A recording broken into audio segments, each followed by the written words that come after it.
Muchas gracias a todos los que siguen el segundo Foro Internacional de la Innovación en la Justicia en este segundo día de actividades. Y bueno, ahora continuaremos con la mesa Injusticia, Justicia, innovaciones que ponen en pugna tus derechos humanos. Modera Ana Dulce Aguilar García, académica de la Escuela Libre de Derecho, y participan Jamila Venturini, de Derechos Digitales, Diego García Ricci, Ibero, Jurídica Ibero, y Luis Fernando García Muñoz, de Red. Muchas gracias.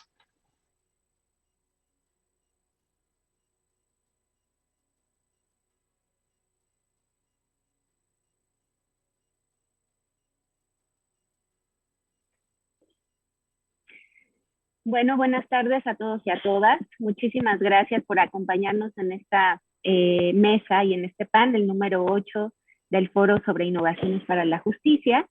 En este panel en específico hablaremos sobre innovaciones que ponen en pugna los derechos humanos. Y me gustaría presentarles antes que nada a nuestra participante y a nuestros participantes. En primer lugar, tenemos a Diego García Ricci, que es profesor investigador de la Universidad Iberoamericana y director de Jurídica Ibero. Es especialista en privacidad y protección de datos personales y ha sido profesor de asignatura en la Escuela Libre de Derecho. También trabajó en la División de Estudios Jurídicos del CID. Fue director de coordinación y seguimiento de la Secretaría Ejecutiva del Instituto Federal de Acceso a la Información y Protección de Datos, IFAI. En la Comisión Nacional de los Derechos Humanos se desempeñó como asesor de la presidencia y como investigador de tiempo completo en el Centro Nacional de Derechos Humanos. Es abogado por la Escuela Libre de Derecho, cursó la maestría en Derecho con especialidad en Derecho Constitucional en la Universidad de Toronto, Canadá. Es doctor en Derecho por esta misma universidad y autor del libro El Derecho a la Privacidad, así como de diversas publicaciones especializadas en derechos humanos, especialmente en temas relacionados con el derecho a la información, el derecho a la privacidad y la protección de datos personales. También tenemos a Yamila Venturini, es la coordinadora regional de derechos digitales, una organización sin fines de lucro con sede en América Latina que defiende y promueve los derechos humanos en entornos digitales. También es periodista con maestría en Ciencias Sociales de la Facultad Latinoamericana de Ciencias Sociales en Argentina y es miembro de la Red Latinoamericana de Estudios de Vigilancia, Tecnología y Sociedad.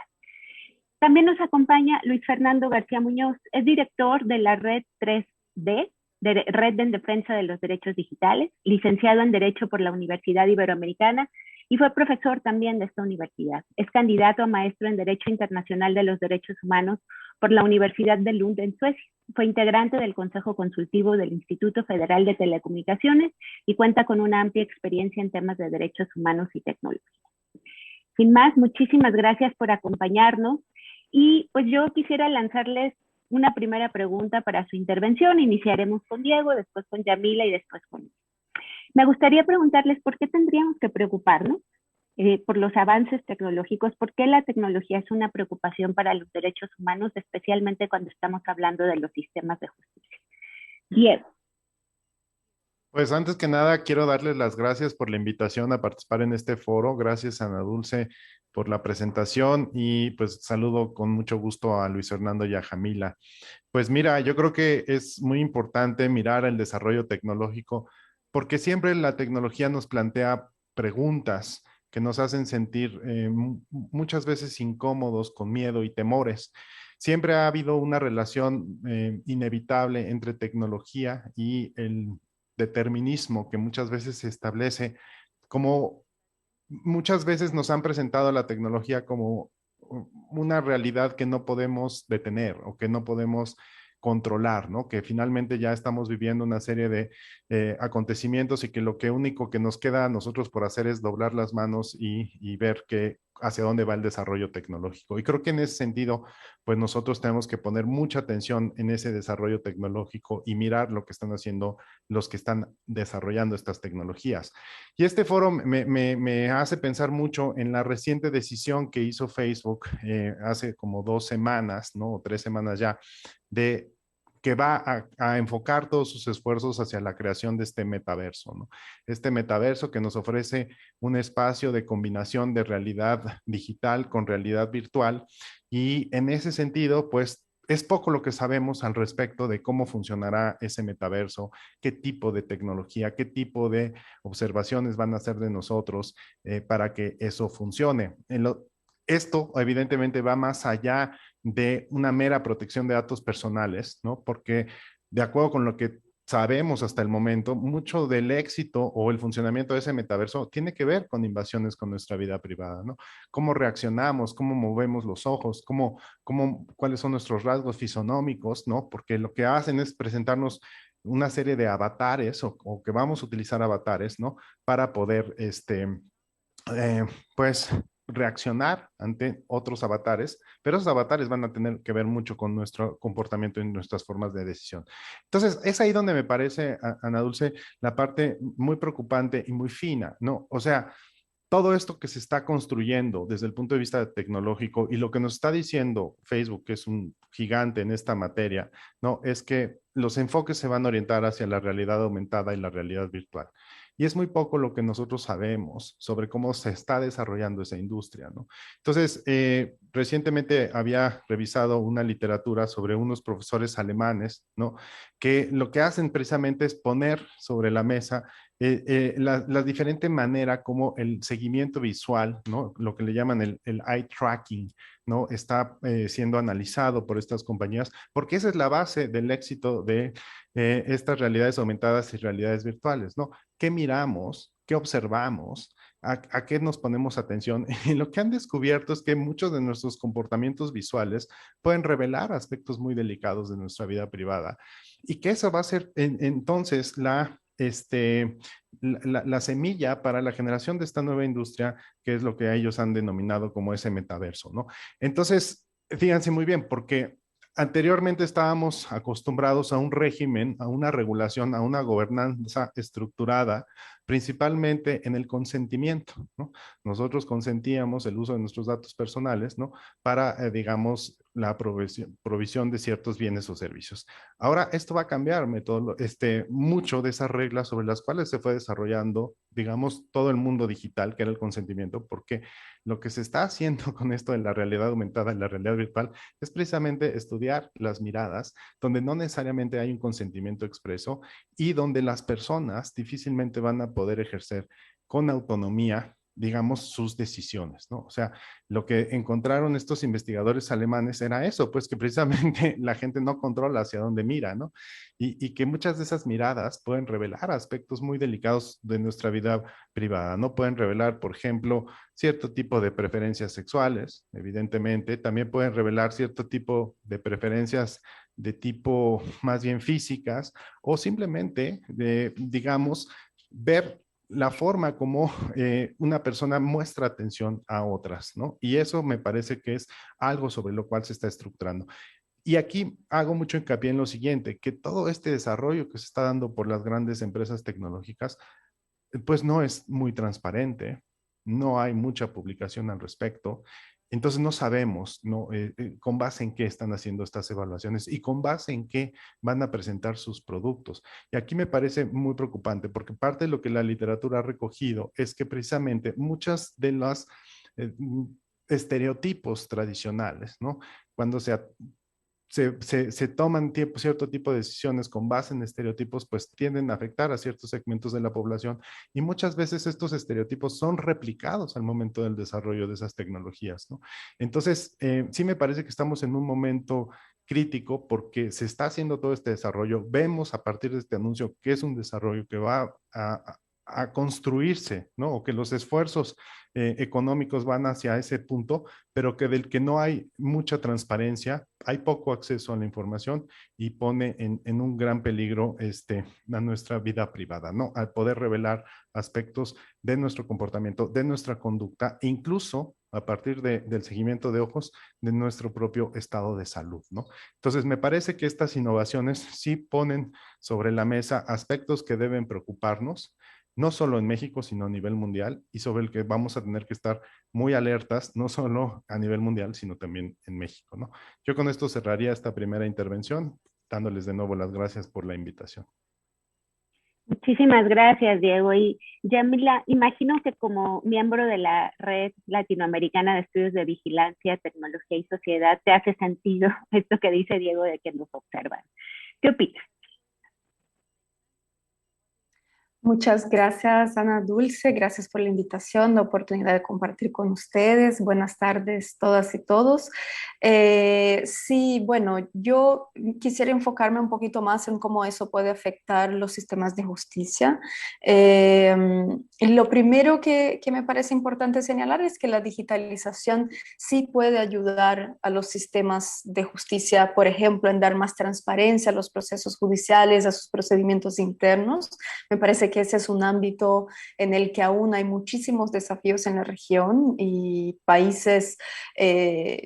países donde los procedimientos de solicitud de acceso a la información, sea para instituciones de los sistemas de justicia, sea de manera general, todavía se hacen en papel, se exige que las personas vayan en persona y eso seguramente representa para algunas personas una barrera adicional al ejercicio del derecho de acceso a la información, ¿no? Si bien la discusión hoy está más enfocada en temas de privacidad y protección de datos, me parece que sí es importante recordar que la transparencia pública es fundamental para la protección y la garantía de derechos fundamentales que incluyen el derecho a la privacidad. Nuestras organizaciones como derechos digitales dependemos de la transparencia y del acceso a la información sobre la implementación de sistemas de vigilancia, sobre las prácticas de intervención en comunicaciones que son implementadas por el Estado para poder también analizar, hacer incidencia, hacer nuestros trabajos de investigaciones. Pero también hay posibilidades relacionadas al apoyo a procedimientos internos de las instituciones judiciales, incluso promesas de sistemas de inteligencia artificial que podrían ofrecer más agilidad en la toma de decisiones. Me parece que hay una tendencia cada vez más grande en la región de adopción de ese tipo de sistema y es importante entender cuáles son sus características, para qué sirven y para qué efectivamente no sirven, o sea, qué es lo que hacen y qué es lo que no hacen. ¿Y cuáles son los criterios que deberíamos observar al pensar e implementar este tipo de sistemas, ¿no? En derechos digitales hicimos una investigación que se llama Inteligencia Artificial e Inclusión, en la cual analizamos 4 estudios de casos sobre uso de sistemas de toma de decisión automatizada o semiautomatizada por parte del Estado en la región.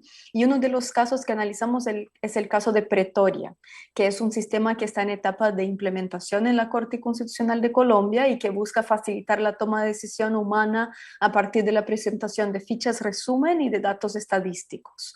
O sea, es un sistema que no busca reemplazar la decisión humana, sino que busca auxiliarla. Y obviamente hay una serie de reflexiones que podríamos hacer sobre hasta qué punto una persona inmersa en un contexto de tecnosolucionismo, como muy bien mencionaba Diego hace unos minutos, tiene capacidad o deseo de contradecir una sugerencia que le hace un sistema tecnológico de cualquier tipo, especialmente considerando el aura de confiabilidad, de neutralidad alrededor de esos sistemas, ¿cierto? Pero es interesante pensar que en este caso específico no se busca adelantar una decisión, sino que se trata de ofrecer insumos adicionales para ella, lo que en principio parece interesante. Analizamos este sistema, como yo mencionaba, en el marco de esta investigación. Después puedo compartir más datos sobre ella, pero me creo importante mencionar que el uso de este tipo de sistema se hace más complejo cuando se trata de automatizar decisiones humanas, debido a que pueden incluir un montón de sesgos algorítmicos y sesgos en las bases de datos utilizadas para su operación. Si bien nuevamente podríamos argumentar que una persona también está sujeta a los mismos sesgos, si esos son incorporados a un sistema, se hacen más difíciles de detectar y de corregir una vez que traen una serie de capas de complejidad adicionales y una serie de agentes se involucran en la preparación o el despliegue de este sistema, ¿no? Lo mismo en el caso de errores de decisión, por ejemplo, ¿no? Que pueden impactar en el ámbito judicial la afectación del derecho más básico a la libertad, por ejemplo, y en el caso de la responsabilización por decisiones equivocadas de este tipo de sistema, sabemos que eso no es nada simple. Organizaciones en América Latina como Red, como Derechos Digitales, ya tenemos mucha experiencia tratando de identificar los aspectos de responsabilización cuando se trata de sistemas implementados en el ámbito privado, cuando se trata, por ejemplo, de la operación de las plataformas de Meta, que también Diego mencionaba recién, de bajada de contenidos, etcétera, y eso puede tener un impacto efectivamente muy, muy grande cuando se traspasa al ámbito público y al ámbito de los sistemas judiciales. Entonces, por esos motivos, es fundamental que decisiones sobre procesos de digitalización, procesos de automación específicamente en instituciones judiciales sean precedidas de discusiones amplias con participación de representantes de las distintas partes que pueden ser potencialmente afectadas por ese tipo de sistema, sean basadas en normativas que traten de dar cuenta de los límites y de las salvaguardias en el caso de abusos y en justificativas que traten de dar cuenta no solo de la necesidad de utilización de estos sistemas, sino también de por qué esos sistemas son los más adecuados en comparación con otras soluciones que eventualmente podrían tener un impacto no tan intenso en el ejercicio de derechos fundamentales. Esos procesos y esos estudios de impacto deben garantizar que la digitalización no deje para atrás también las personas que no tienen acceso a Internet, o sea, que no se constituya una barrera adicional al acceso a la justicia, como ha pasado en otros ámbitos, por ejemplo, tratando de la entrega de auxilios económicos a modo emergencial durante la pandemia. En Brasil, por ejemplo, hubo muchísimas dificultades porque el sistema era exclusivamente digital y muchas personas no podían acceder al sistema para hacer la solicitud de apoyo y con eso acceder a sus derechos económicos y sociales más básicos. Por otro lado, también este tipo de análisis de impacto debe dar cuenta de los criterios de seguridad y los criterios de protección de datos y privacidad involucrados en esos procesos de digitalización. Y ahí también me gustaría hacer énfasis en que es necesario que haya un marco de gobernanza de datos que dé cuenta de equilibrar las necesidades internas de la administración pública, en el caso de estas instituciones judiciales, las obligaciones existentes y las mejores prácticas en términos de transparencia, acceso a la información, pero también mucha atención a la seguridad y protección de las personas y de sus datos.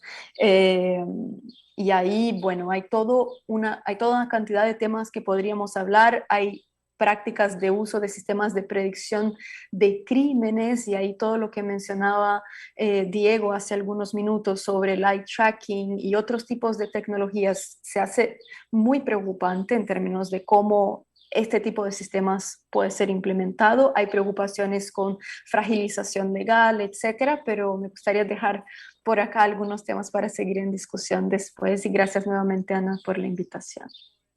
Sin duda, en un momento vamos a regresar con esas preocupaciones, pero antes me gustaría que Luis Fernando nos dijera también desde la red, ¿no? Que es una organización, pues, digamos, novedosa en ese sentido por todo el tema de derechos digitales que está nuevo en nuestro país y en el mundo en general.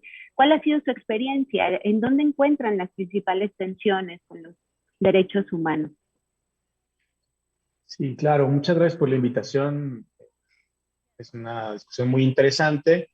Desde nuestro punto de vista, digamos, siempre hemos mantenido y sostenido que la tecnología tiene un potencial muy importante para maximizar el ejercicio de derechos humanos. Esto es innegable.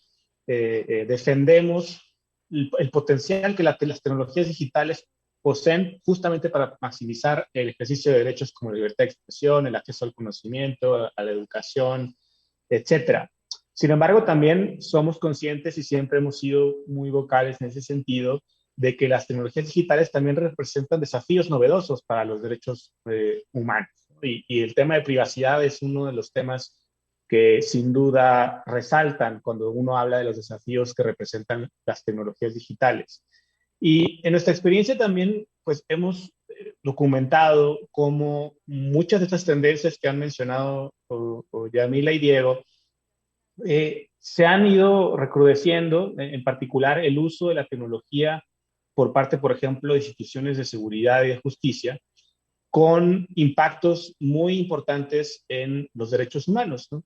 Y no se trata de decir, digamos, que la tecnología no puede jugar un rol importante en la persecución de fines legítimos, como el combate a la delincuencia, la procuración de justicia, etcétera.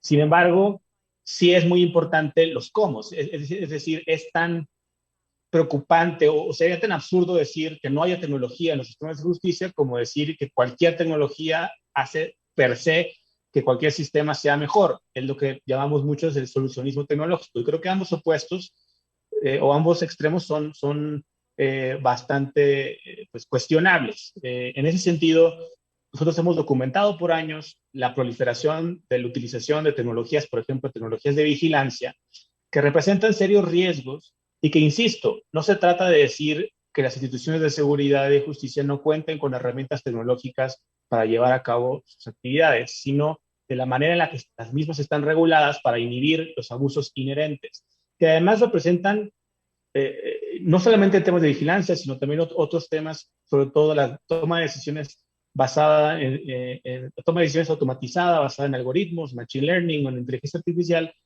poseen ciertas características de potencial de violación de derechos humanos que las hacen regulatoriamente complejas, en el sentido de que cuando hablamos de violaciones de derechos humanos, normalmente las víctimas de las violaciones de derechos humanos son conscientes de que son víctimas, son conscientes que son sujetas de una detención arbitraria, de tortura, digamos, de otro tipo de violación a derechos humanos, un allanamiento a tu casa sin orden judicial.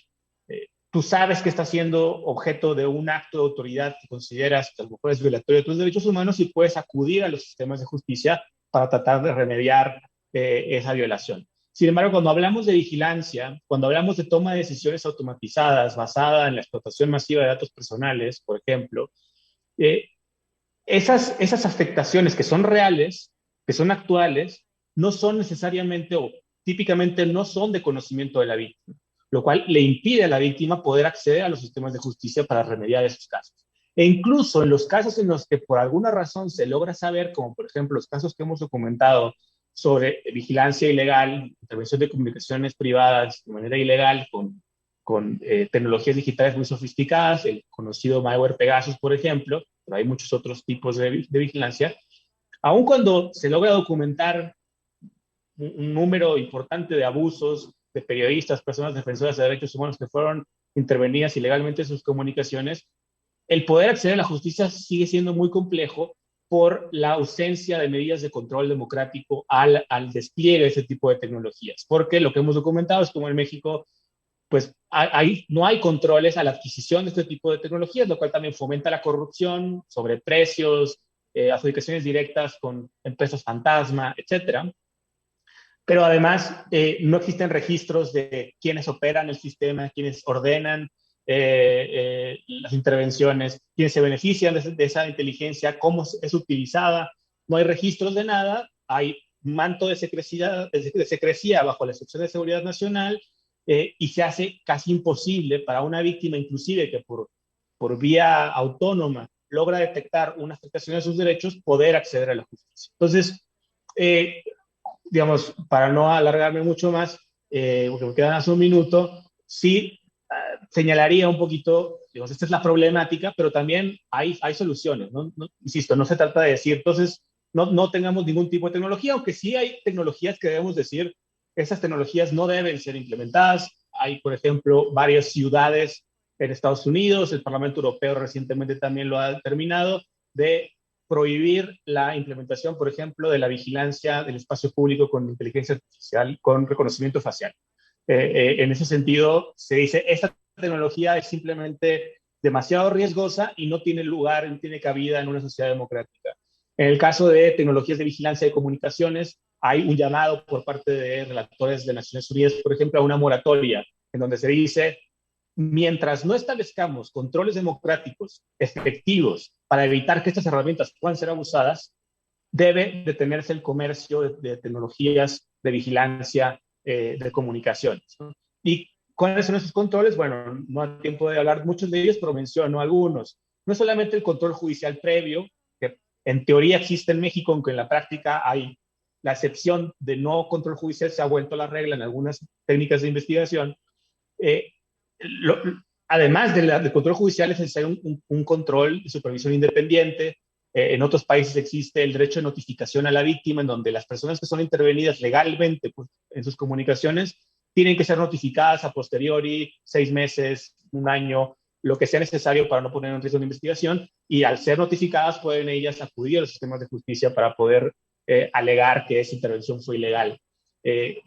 Otro tipo de medidas de registro, de controles documentales sobre el proceso de toma de decisiones y de implementación de las técnicas de investigación que involucran la intervención de comunicaciones, etcétera. Entonces, hay pues, una discusión que se ha querido pintar muy binaria, ¿no? En donde, de seguridad o privacidad, de que tenemos que renunciar a los derechos para poder tener seguridad, cuando, francamente, con esto termino, es absurdo, sobre todo en un país como México, en donde hay una pues frecuente y lastimosa colusión entre delincuencia y el propio Estado. Es absurdo pretender plantear la discusión en esos términos cuando en un país como México la privacidad es seguridad, porque es frecuente, insisto, inclusive que las propias fuerzas de seguridad del Estado estén involucradas en la comisión de delitos. Por eso es que deben existir estos sistemas robustos de control democrático. Muchas gracias, Luis. Creo que conociendo el trabajo de Diego, pues no estará más de acuerdo contigo sobre los controles democráticos. Pero déjenme regresarme un poquito a cosas un poquito más básicas del sistema de justicia. Y tenemos una serie, ¿no?, de recursos, por ejemplo, los brazaletes electrónicos, el uso de aplicaciones de rastreo, las cámaras mismas, pero incluso, por ejemplo, en una serie de tecnología que nos han ido introduciendo como apoyo, ¿no?, supuestamente. Y me gustaría preguntarte, Diego, tú como un estudioso de la privacidad, ¿qué cuidados tenemos que tener para introducir este tipo de tecnología en el sistema de justicia? Gracias, Ana. Pues mira, yo creo que sí debemos siempre de ser cuidadosos, pero más que nada, estar atentos a la aplicación de esta tecnología en los sistemas de justicia, ¿no? Porque evidentemente muchos de estos desarrollos pues no se comparten por muchos motivos, por motivos de propiedad intelectual, muchas veces no pueden, digamos, someter a un escrutinio previo antes de la entrada en funcionamiento de estos mecanismos, ¿no? Es uno de los grandes dilemas que presenta la inteligencia artificial, que no necesariamente se puede poner escrutinio de manera previa, ¿no? Porque podría comprometer temas de propiedad intelectual. Hay algunas fases del desarrollo de la inteligencia que sí se puede, pero hay otras que no, porque podrían comprometer la propiedad intelectual. Entonces, se nos presentan las soluciones ya dadas y la aplicación de esa tecnología es donde creo que debemos poner mucha atención, ¿no? O sea, si está dando cumplimiento, si está respetando, si no está replicando estereotipos, ¿no? Me parece que eso es lo que nos va a determinar si es un sistema tecnológico adecuado o no. Creo que a mí me parece importante subrayar eso. Creo que tenemos que ser muy atentos a cómo se está aplicando esa tecnología y ver si realmente está entregando las promesas que en algún momento llevaron a cabo, ¿no? Ya lo decía también Luis Fernando, ¿no? El caso del reconocimiento facial, pues ya se está demostrando que es muy fallido. O sea, que a pesar de ser una tecnología que ofrecía muchas ventajas, nos prometía muchas cuestiones, pues si vemos las aplicaciones concretas han sido mucho más los errores que los aciertos y bueno, pues hoy por hoy pues han decidido desplazarla o poco a poco vemos el desplazamiento de esa tecnología porque no está lista. Creo que en ese sentido fue muy importante el acompañamiento que se dio a la implementación de esa tecnología cuando se echó a andar, ¿no? Entonces hoy por hoy ya en Estados Unidos cada vez son más los estados que se suman a las prohibiciones del uso de ese tipo de tecnología por parte de las policías precisamente porque pues no ofrece resultados seguros. Entonces, algo que también decía Jamila que me parece muy importante es eso, tener discusiones con todos los actores involucrados, ¿no? ¿Quiénes van a participar en la aplicación de esa tecnología? Y sobre todo los destinatarios de esa tecnología y ver si no se está aplicando de una manera perniciosa, ¿no? Yo también estoy de acuerdo, yo no estoy en contra del desarrollo tecnológico, creo que se pueden lograr avances muy importantes, pero sí tenemos que irlo acompañando. Y creo que se debe de poner mucha atención al momento de que, si es posible antes, pues hacerlo antes, pero si no, de manera inmediata cuando ya se empiece a dar la aplicación en concreto, ¿no? Muchas gracias, Diego. Y retomando este tema, Yamila, y como ya lo mencionabas, se tienen que tener criterios, ¿no? Criterios para que se puedan generar estos mecanismos, por ejemplo, de inteligencia artificial para la toma de decisiones. También sabemos por la experiencia que hay, por ejemplo, en Estados Unidos, donde se han utilizado algoritmos para este tipo de, por ejemplo, para sentenciar a personas o tomar decisiones sobre medidas cautelares. También, ¿no? Han tenido bastantes fallas precisamente por lo que mencionaba sobre los sesgos. En este sentido, desde tu punto de vista y tu experiencia, ¿cuáles son algunos de estos criterios que hay, en los que hay que pensar cuando desarrollamos este tipo de sistemas? Me parece que hay una cuestión muy crucial que es entender el tipo de discriminación a lo largo del desarrollo y de la implementación del sistema. O sea, muchas veces hablamos de un sesgo del sistema y nos olvidamos que también las bases de datos y la identificación de dónde vamos a implementar determinado sistema también puede implicar cierto grado de discriminación. No sé, el hecho de que utilicemos datos, no sé, de personas en situación de vulnerabilidad para tratar de predecir determinadas condiciones de vulnerabilidad. Por ejemplo, eso es algo que está pasando en Chile. En ese momento hay un sistema, que fue uno de los sistemas que analizamos, que trata de predecir evasión escolar, embarazo adolescente y una serie de situaciones de vulnerabilidad, pero para eso utiliza una base de datos que es mayormente compuesta por personas en situación de vulnerabilidad. Eso significa que el Estado va a identificar de una manera diferenciada situaciones de vulnerabilidad a una población que ya está en una condición de exclusión y de vulnerabilidad, como yo mencionaba. O sea, hay un ciclo en el cual se refuerzan desigualdades. Y ahí cuando pensamos en sistemas de predicción de comportamientos delictivos, muchas veces pasa lo mismo, ¿no? Cuando ya tenemos documentados casos en Estados Unidos, como mencionabas recién, de cómo este tipo de sistema termina reforzando exclusiones y desigualdades históricas, por ejemplo, indicando que determinados barrios periféricos son donde hay mayores situaciones de delincuencia o hay un potencial de delincuencia, y reiterando o reforzando, facilitando la posibilidad de que un agente del Estado haga una intervención ahí. Entonces, desde esta capa me parece crucial que haya una reflexión sobre cómo se diseña este proceso de manera holística y completa. El hecho de implementar, por ejemplo, cámaras de reconocimiento facial con fines de seguridad en transporte público implica que solo las personas que utilizan transporte público van a ser afectadas por ese tipo de sistema, y otras personas que no dependen de este tipo de transporte no. Y ahí en sí mismo ya hay una segregación en el tipo de ejercicio de derechos que puede haber por parte de las distintas poblaciones. Entonces, eso me parece muy importante en el contexto latinoamericano, como una reflexión muy básica, además de lo que yo había mencionado inicialmente. Muchas gracias, Yamila. Y Luis Fernando, tú dices la privacidad de seguridad, ¿no? Pero parece que siempre nos pintan el dilema al revés, ¿no? Más bien el dilema de que siempre va a haber una tensión entre seguridad y privacidad, y de hecho muchas veces insalvable. Tú que conoces el contexto mexicano, ¿cuáles son las fortalezas o debilidades de nuestras instituciones para salvar este dilema?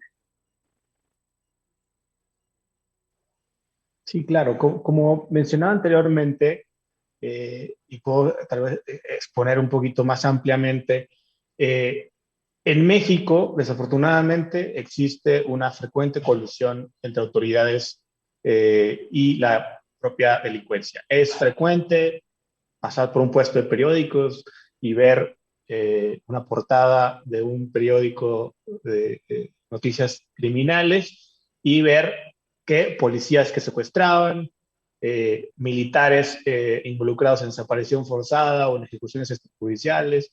Es decir, en un país con la debilidad institucional existente, tanto normativa como de diseño institucional, es absurdo plantearle a la sociedad que debemos confiar a ciegas en autoridades que frecuentemente son sorprendidas cometiendo delitos en contra de la propia ciudadanía. E inclusive delitos, cuando se habla, por ejemplo, de delitos informáticos, de cibercrimen, a mí sí me parece muy paradójico cómo cuando las autoridades hablan de cibercrimen se están imaginando a digamos, este estereotipo de una persona con un hoodie negro en un sótano hackeando y robando dinero a la gente, ¿no? Cuando hay probablemente más evidencia de ciberdelincuentes que operan desde el Estado, espiando periodistas, defensores de derechos humanos, que de lo otro, ¿no? Y en ese sentido, tenemos que reconocer el riesgo, que no es hipotético, que está demostrado, que está ampliamente demostrado como frecuente, el riesgo de que las autoridades mismas sean las que cometan delitos, sean las que cometan abusos en contra de la ciudadanía. Y en ese sentido, insisto, no se trata de que las procuradurías, por ejemplo, las fiscalías no cuenten con herramientas tecnológicas para intervenir comunicaciones de manera justificada, pero se trata de que sepan esas autoridades que cuando van a hacer uso de esas tecnologías, va a haber una rendición de cuentas respecto de esa utilización. Y hoy no es el caso. Hoy, y por muchos años, las autoridades, hasta de nivel local, adquieren tecnologías de vigilancia, y puedo decir varias tecnologías. Hemos documentado la compra de antenas falsas de telefonía móvil, las cuales se despliegan en el espacio público y recolectan datos de todas las personas alrededor. Es una vigilancia masiva, ni siquiera es una vigilancia focalizada en contra de una persona específica a partir de una autorización judicial. Se despliegan estas antenas falsas y se recolecta, por ejemplo, toda la información que permite identificar a todas las personas que acudieron a una protesta, por ejemplo. Estamos hablando de malware de vigilancia, estamos hablando de reconocimiento facial en el espacio público, que ya está sucediendo en algunos lugares, como en Coahuila, por ejemplo. En fin, y puede hablar de muchas otras tecnologías de geolocalización, tecnologías de análisis masivo de bases de datos que permiten también generar datos de localización y de identificación de usuarios en Internet. Son todas tecnologías que han sido adquiridas, sí, respecto a las cuales no existe regulación específica, las adquieren autoridades básicamente de manera libre. Es más, lo paradójico es que con reformas recientes a la ley de telecomunicaciones, si se llegaran a materializar, aunque están impugnadas en la Suprema Corte, va a ser más difícil que un ciudadano común y corriente compre un teléfono móvil a que una autoridad estatal compre un sistema sofisticado de vigilancia y de malware de vigilancia. Porque ahora se va a exigir que las personas entreguemos nuestros datos biométricos para comprar un chip de telefonía móvil, cuando a una autoridad estatal no se le pide nada, mantiene toda la contratación en secreto, es por adjudicación directa, con sobreprecios, y la utilización de esas tecnologías, tampoco hay registros, no hay ningún tipo de supervisión independiente. Entonces, insisto, no se trata de impedir el uso de las tecnologías, pero también sí tenemos que resistir el solucionismo tecnológico y el discurso que festeja sin más la utilización de tecnología en sistemas de justicia sin cuestionar los cómo y los controles que pueden existir para ello, ¿no? Inclusive, mencionando eso últimamente, también percibiendo y advirtiendo los riesgos, por ejemplo, de discriminación que pueden generar, ¿no? Hablamos de muchos sistemas de toma de decisiones automatizadas que no contemplan tanto los de predicción de delitos, de definición de sentencias en los Estados Unidos, reconocimiento facial. Todas esas tecnologías se ha demostrado que tienen sesgos, por ejemplo, raciales, sesgos de género, que afectan a ciertas comunidades y poblaciones ya vulnerables, ya, digamos, de entrada afectadas por la desigualdad, tiene un impacto diferenciado sobre ellas e impidiendo que esas personas puedan acceder a la justicia. Porque también hemos visto casos, por ejemplo, de reconocimiento facial, en donde se detienen a personas, como decía Diego, cometen errores, pero no cometen errores parejos, cometen errores más cuando se trata de personas de tez morena, de personas trans, por ejemplo, de mujeres, de personas afrodescendientes. Esas tecnologías son principalmente desarrolladas por hombres blancos y a ellos los detectan muy claramente, pero una persona de otras condiciones raciales, de género o socioeconómicas se ven enfrentadas a que un sistema inescrutable dice que ellos son responsables de una comisión de un delito.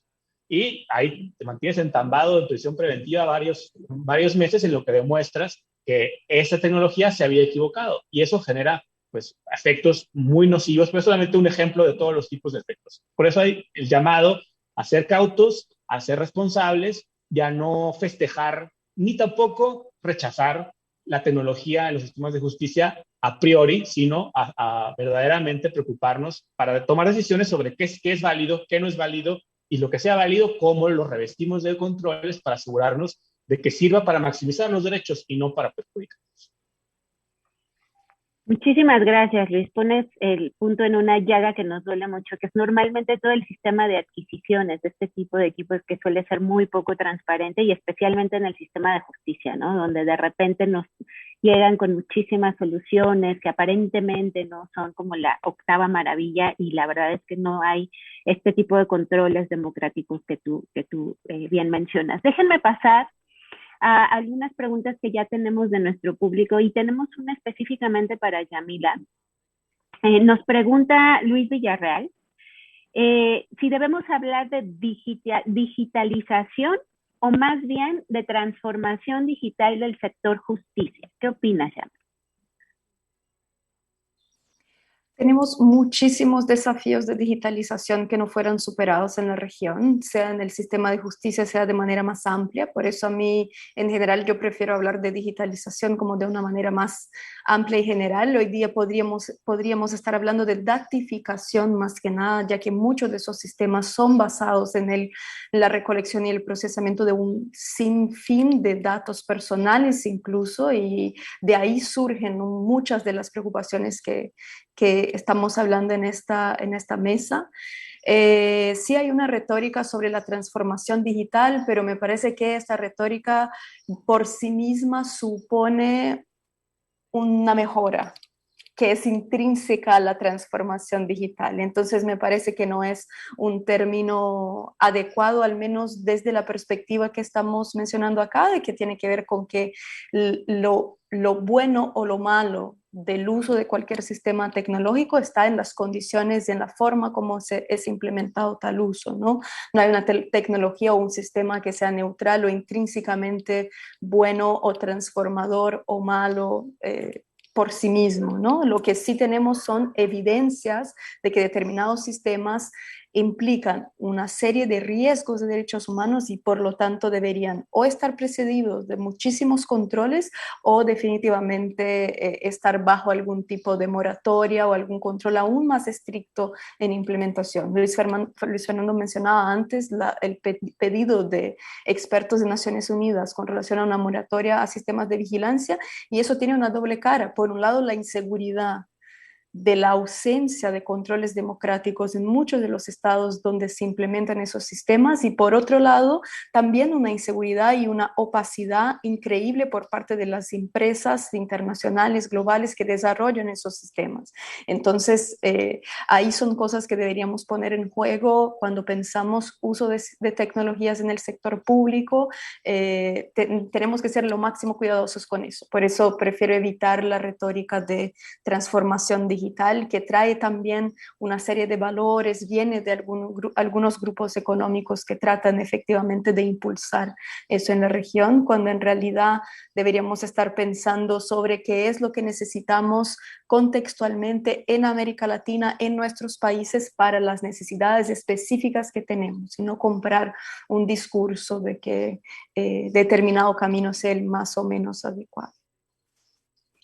Muchísimas gracias, Yamila. Y en este sentido, Diego, ¿necesitaríamos una política pública nacional para avanzar en estos temas? ¿Tú qué opinas? ¿Necesitamos leyes nuevas o políticas públicas distintas? ¿Qué opinas?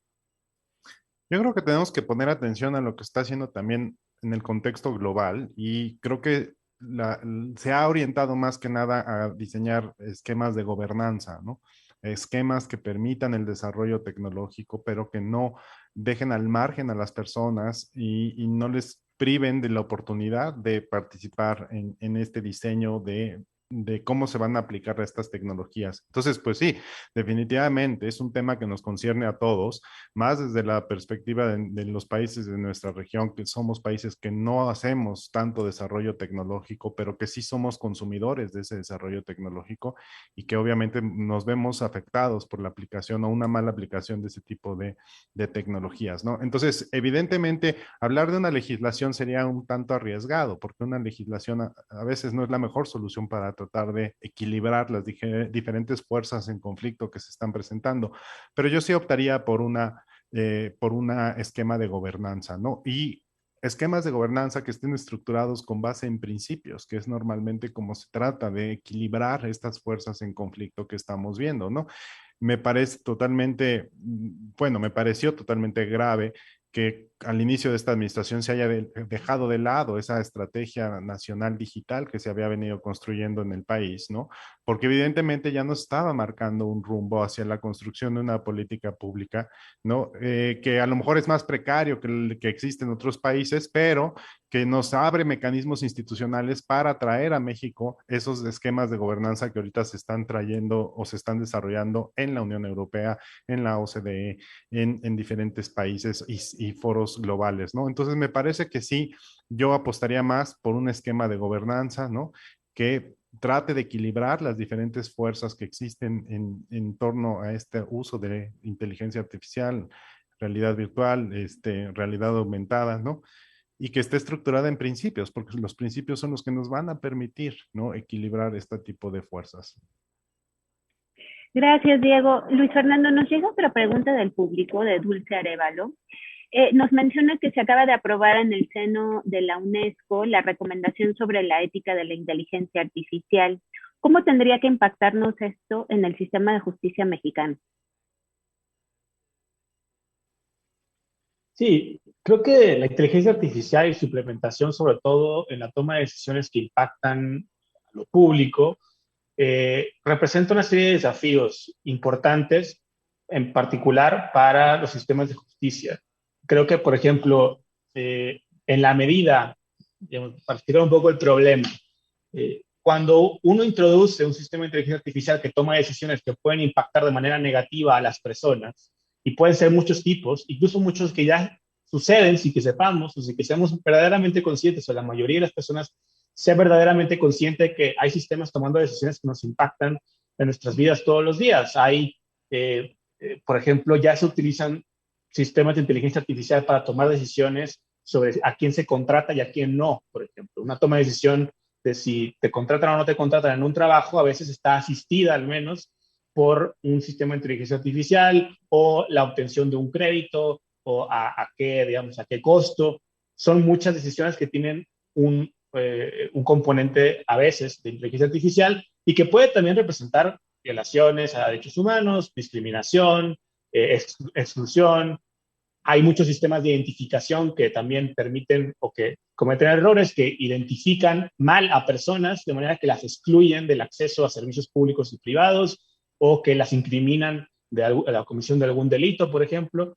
Y en ese sentido, sí hay un cuestionamiento respecto de si nuestro sistema judicial, por ejemplo, está preparado, está pues sí, entrenado para poder ejercer un escrutinio sobre esas tecnologías y poder determinar y evaluar si la implementación de esas tecnologías y las decisiones que se toman con base en ellas son violatorias de los derechos que al Poder Judicial le toca tutelar, ¿no?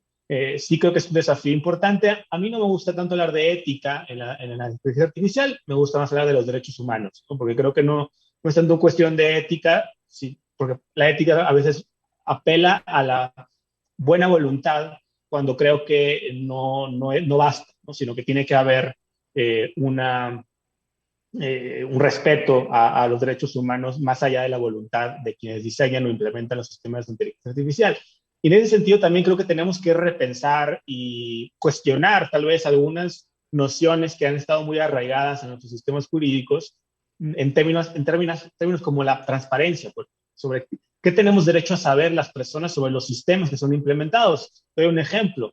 En el Instituto Nacional Electoral se está empujando, desde nuestro punto de vista, de manera muy irresponsable, el diseño de un sistema de voto por Internet.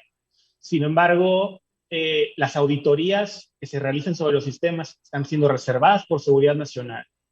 El código utilizado para procesar la votación no es público y no es escrutable por cualquier persona. Ni siquiera hay sistemas básicos de recompensa para intentar, digamos, ofrecen recompensas para que se intenten vulnerar los sistemas para poder testear si son verdaderamente seguros. Ni siquiera hay ese tipo de sistemas. Entonces, la ciudadanía, ¿cómo puede confiar o cómo puede estar segura de que esos sistemas no están alterando, por ejemplo, el voto, hablando de justicia electoral, y cómo puedes tú acceder a la justicia a decir, esa votación no cumple con lo que sucedió en la voluntad popular y no tengo manera de demostrarlo porque ni la víctima y a veces ni el Poder Judicial está capacitada para poder hacer un escrutinio, ¿no?, en ello. Por eso es que tenemos que pensar muy bien en los sistemas para poder evaluar, testear y detectar los efectos de la toma de decisiones automatizadas con base en tecnologías que muy ampliamente podemos definir como inteligencia artificial. Creo que ese es un desafío importante y pasa por la regulación, la transparencia y la capacitación de los operadores jurídicos para poder asegurar que estos sistemas van a, insisto, maximizar el ejercicio de derechos y no van a ser más bien instrumentos para la violación de ellos, y la violación impune, difícil de demostrar, difícil de revertir, difícil de impugnar ante los sistemas de justicia. Muchísimas gracias, Luis. Pues desafortunadamente ya se nos acabó el tiempo. Fue una charla muy, muy interesante. Les agradezco muchísimo su participación, también la participación del público con estas preguntas tan interesantes. Y pues yo me quedaría básicamente no básicamente, pero con temas muy, muy importantes. Transparencia. Necesitamos siempre transparencia en el uso de la tecnología en el sistema de justicia. Muy importante siempre las discusiones amplias para poder implementar este tipo de mecanismos, los controles democráticos y, por supuesto, como decía Diego, pues un esquema de gobernanza basado en principios que nos permita guiar, ¿no?, este uso de tecnologías en la justicia. Muy importante también entender esto que nos decía Luis Fernando, ¿no? Tratar de ser mucho más críticos con esta idea del solucionismo tecnológico y desde el punto de vista de lo que nos platicaba Yamila con el tema de los algoritmos y el uso de inteligencia artificial en los sistemas de justicia, también ser muy críticos y sobre todo también buscar que haya mucho más participación en la construcción de esto, porque esto nos va a permitir evitar los sesgos de los que tanto nos preocupan y que pues sencillamente fortalecen lo que ya sabemos, por ejemplo, en los sistemas, sobre todo penales, que hay una selectividad sobre ciertos grupos en situación de gobernabilidad en la sociedad y los algoritmos pues no nos han ayudado a cambiar eso. Entonces, les agradezco mucho. Si quieren alguna conclusión, por favor, adelante. Tenemos unos 30 segundos para cada quien, así que, por favor, solo abran su micrófono y adelante. Bueno, pues si no hay nada más que decir, les agradezco muchísimo, Luis, Diego y Yamila, y muchas gracias a México Evalúa y a la Fundación Friedrich Naumann por esta convocatoria, este foro. Buenos días y tardes a todos y a todas.